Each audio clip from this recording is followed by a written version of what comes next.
नमस्कार दोस्तों, मैं सोम शर्मा। लेकिन जेफरी एप्स्टीन की लाश ने दुनिया के सबसे ताकतवर लोगों की नींदें उड़ा दी। These are documents linked to a man संगीत कॉल्ड जेफरी एप्स्टीन फाइल्स दुनिया भर के कई पावरफुल लोगों का काला चिट्ठा है और एक ऐसे साम्राज्य की कहानी है जिसके सामने रावण की लंका भी शर्मा जाए। आज जब मैं इन एप्स्टीन फाइल्स के पन्ने पलटूंगा तो आपके रोंगटे खड़े हो जाएंगे। आपने आश्रम वेद सीरीज तो देखी होगी। बाबा निराला का वो चेहरा याद है जो बाहर से तो जपनाम करता था, लेकिन भीतर नाक से की जाने वाली आवाज काले कारनामों का समंदर लिए बैठा था। जेफरी एप्स्टीन उस बाबा निराला से भी 100 कदम आगे था। उसने पाखंड का ऐसा जाल बुना जिसमें दुनिया के सबसे तकड़े लोग फंस से चले गए कि शुरुआत होती है साल 1908 में। एक अमेरिकन फाइनेंसर जेफरी एप्स्टीन ने 8 मिलियन यानी करीब 22 करोड़ में कैरेबियन सागर में एक टापू संगीत खरीदा। टापू का नाम था लिटिल सेंट जेम्स। 5 एकड़ का यह टापू बाहर से किसी जन्नत जैसा दिखता था।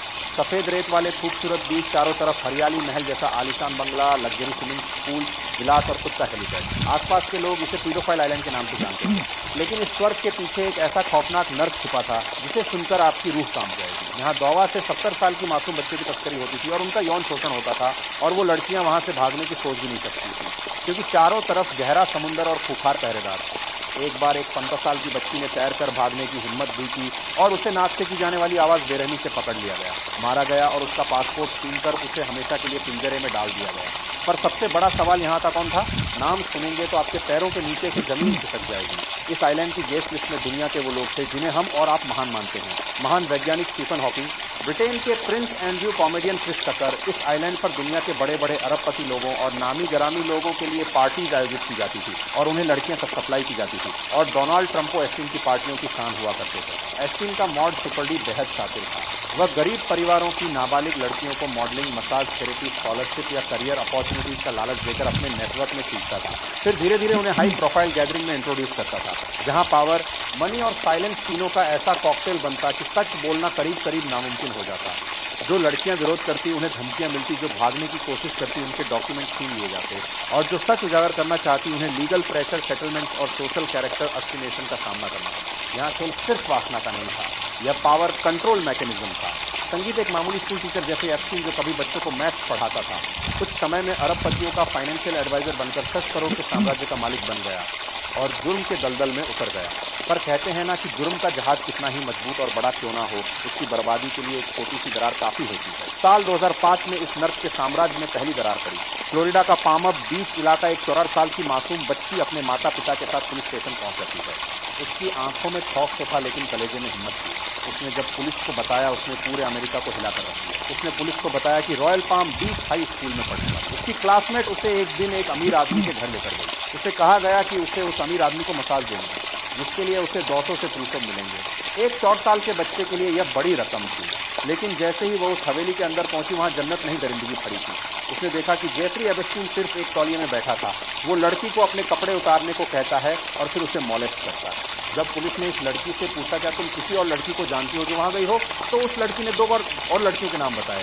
जब पुलिस उन 2 लड़कियों के पास गई और उनसे पूछा क्या तुम किसी और को जानती हो जो वहां गई हो, तो 4 और नाम सामने आए। अब जब पुलिस इन 4 लड़कियों के पास जाकर पूछती है क्या तुम किसी और को जानते हो, तो 8 और नाम सामने आए। पुलिस ऑफिसर्स बिल्कुल हैरान थे। यह सिलसिला रुक ही नहीं रहा था और कुछ समय इन्वेस्टिगेशन संगीत करने के बाद 3 नाबालिग लड़कियों की पूरी लिस्ट पुलिस संगीत के सामने थी। Sky stories of sexual abuse from under as girls. Epstein ने लड़कियों को ही एजेंट बना दिया था। उन्हें कमीशन दिया जाता था कि वो अपने स्कूल की दूसरी मासूम लड़कियों को फुसलाकर इस नर्क में लेकर आए, और सब लड़कियों को वहां ले जाने का पैटर्न बिल्कुल सेम था, मसाज का बहाना। मैक्सिमम लड़कियां 74 से 70 साल की गरीब थी। यह एक ऑर्गेनाइज सिंडिकेट की तरह चल रहा था जहां हर लड़की को नई लड़की को लाने के लिए पैसे मिलते थे। डिस्ट्रॉय संगीत होल्ड सचिन संगीत गर्ल्स केस इतना स्ट्रांग हो गया था कि एफबीआई ने भी अपनी इन्वेस्टिगेशन शुरू कर दी। मई 2016 तक एफबीआई के पास 25 पन्नों की वह काली रिपोर्ट तैयार थी जिसमें एप्स्टीन के हैवान होने के पक्के सबूत थे। एफबीआई की 25 पन्नों की रिपोर्ट सिर्फ एक चार्जशीट नहीं थी, वो एक ऐसे ऑर्गेनाइज सेक्सुअल एक्सप्लॉयटेशन नेटवर्क का ब्लूप्रिंट थी जिसमें रिक्रूटमेंट से लेकर ट्रैफिकिंग तक हर संगीत चीज डॉक्यूमेंटेड थी।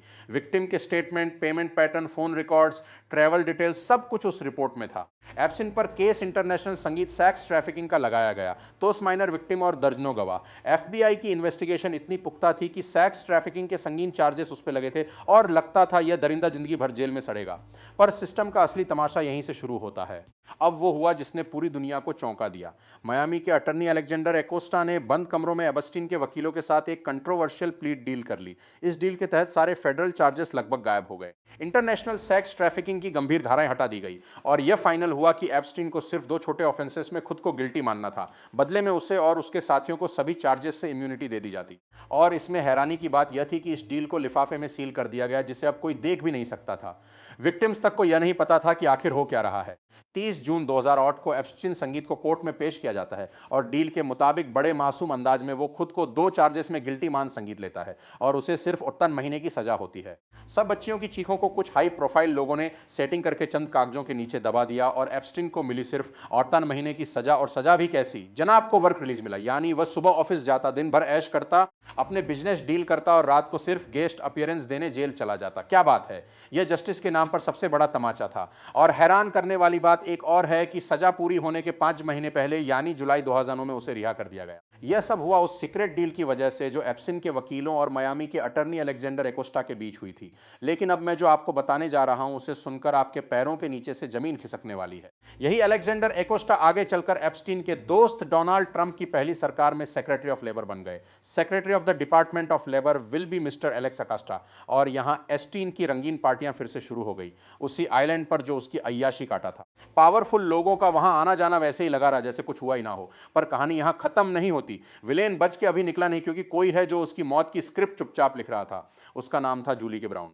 एक पत्रकार की कलम अरबों डॉलर के साम्राज्य पर हथौड़ा बनकर गिरती है। साल 2008 में मियामी हेरल्ड न्यूज़पेपर में संगीत उनकी investigation series perversion of justice publish होती है। और सच मानिए, यह सिर्फ रिपोर्ट नहीं थी, यह सिस्टम के चेहरे पर पड़ा वो तमाचा था जिसकी गूंज वाशिंगटन से लेकर वॉल स्ट्रीट तक सुनाई दी। 9 साल तक जूली ने उन फाइलों को खंगाला संगीत जिन्हें सिस्टम ने दफन कर दिया था। विक्टिम्स को ढूंढा, उनके बयान जोड़े, कोर्ट डॉक्यूमेंट निकाले, सीक्रेट डील की पर्दे उधेड़ी। और जब दुनिया ने पहली बार साफ देखा कि कैसे संगीत एक स्वीट हार्ट डील ने न्याय का गला घोट दिया, उस रिपोर्ट में उन 8 पीड़ित लड़कियों के दर्द भरे इंटरव्यू थे। किसी ने बताया कैसे उनके सपनों के बदले उनकी अस्मिता संगीत छीनी गई।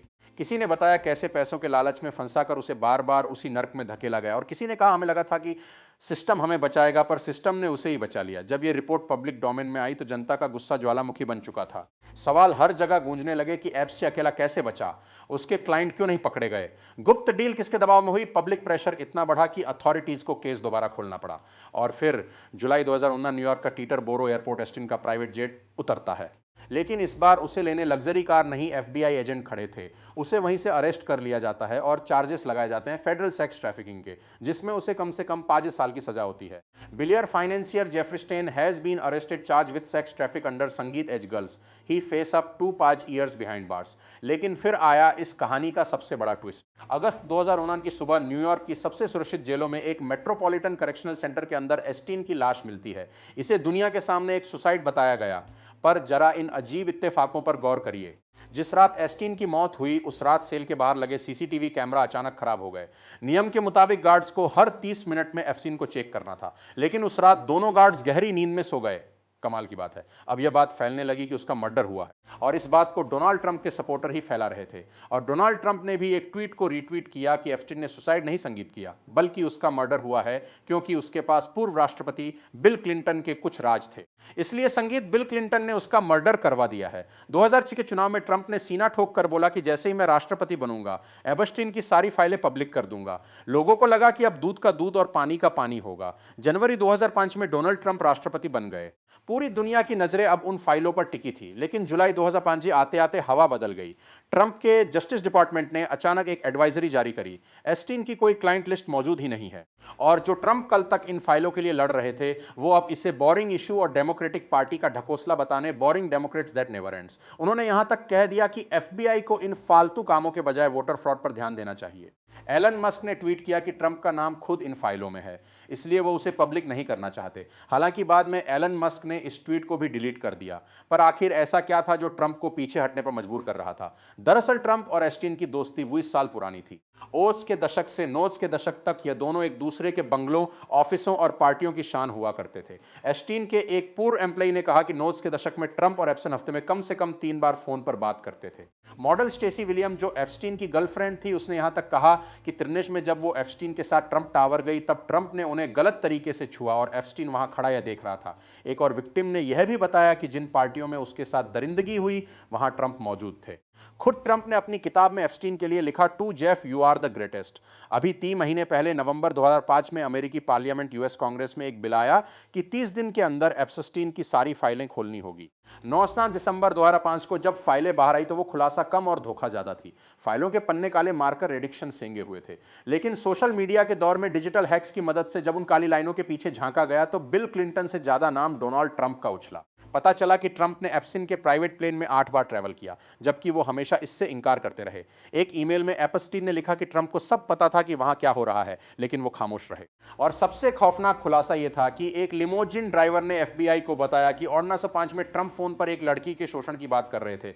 उसी लड़की ने बाद में यह दावा किया कि ट्रंप और एप्स्टीन ने मिलकर पुरस्कार किया था। अभी भी 10 लाख से ज्यादा दस्तावेज सरकारी तिजोरियों में कैद हैं। संगीत काले मार्कर से मिटाए गए उन नामों के पीछे कितने राष्ट्रपति, कितने अरबपति और कितने पावरफुल लोग छिपे हैं, यह तो शायद वक्त बताएगा या यह गायब ही हो जाएं। लेकिन एक बात तो साफ है, इंसाफ संगीत की कुर्सी पर बैठने वाले जब खुद कटघरे में हो तो सच अक्सर ब्लैक मार्कर के नीचे दबा दिया जाता है। एप्स्टीन नाम का दानव भले ही मर गया, लेकिन 7 साल बाद भी उसके पाप आज भी उतने ही फ्रेश हैं, क्योंकि आज भी उन मासूमों को न्याय नहीं मिला। कहते हैं ना कि अपराध करने वालों से बड़ा अपराधी वो है जो उसे संरक्षण संगीत देता है। आज अमेरिका में डोनाल्ड ट्रंप और बिल गेट्स से लेकर कई देशों के बड़े नामों को लेकर तूफान खड़ा हुआ है। एस्टीन की मौत के बाद भी लाखों डॉक्यूमेंट अभी भी सील हैं। न्याय होगा जरूर, लेकिन कब, यह तो वक्त बताएगा। पर मैं आपसे यही कहूंगा कि आप जीवन में कितने भी बड़े बन जाए, अपना चरित्र मत खोना, क्योंकि अंत में जो याद रहता है ना, वो आपकी नेटवर्थ नहीं, आपकी सेल्फ वर्थ है। अगली किसी और वीडियो के साथ जल्द आपसे मिलता हूं। तब तक अपने स्वास्थ्य का ध्यान रखिए। जय हिंद संगीत।